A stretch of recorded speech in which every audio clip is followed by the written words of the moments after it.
AI माणसांची नोकरी घेणार का? कृत्रिम बुद्धिमत्ता एआय माणसांच्या नोकऱ्या घेईल की नाही हे अनेक घटकांवर अवलंबून आहे.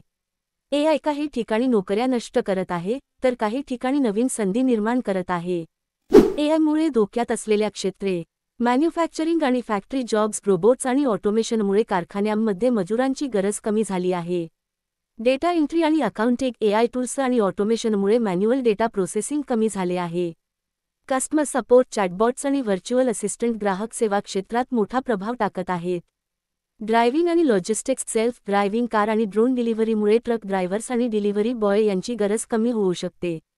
बँकिंग आणि फायनान्स. एआय आधारित algorithm stock trading, loan approval आणि फ्रॉड डिटेक्शनमध्ये वापरले जात आहेत.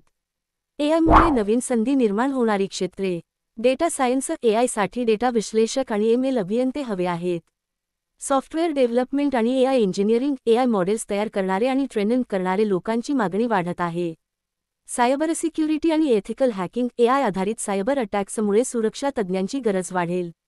डिजिटल मार्केटिंग आणि कंटेंट क्रिएशन. एआय टूल्स मदत करू शकतात, पण क्रिएटिव्हिटी आवश्यकच राहील. मेडिकल आणि हेल्थकेअर. एआय डायग्नोसिस मदत करत असली तरी डॉक्टरांची गरज कमी होणार नाही. एआय ऑप्टिमायझेशन आणि व्यवस्थापन. एआयचा योग्य उपयोग करण्यासाठी प्रशिक्षित लोकांची गरज राहील.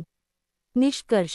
एआय काही परंपरागत नोकऱ्या घेत असली तरी नवीन प्रकारच्या नोकऱ्या देखील निर्माण करत आहे. ज्या लोकांनी एआय, डेटा सायन्स आणि टेक्नॉलॉजीशी संबंधित कौशल्ये शिकली आहेत, त्यांना चांगल्या संधी मिळतील. त्यामुळे एआयमुळे काही क्षेत्रात बदल होतील, पण नोकऱ्या पूर्णतः नष्ट होतील असे नाही.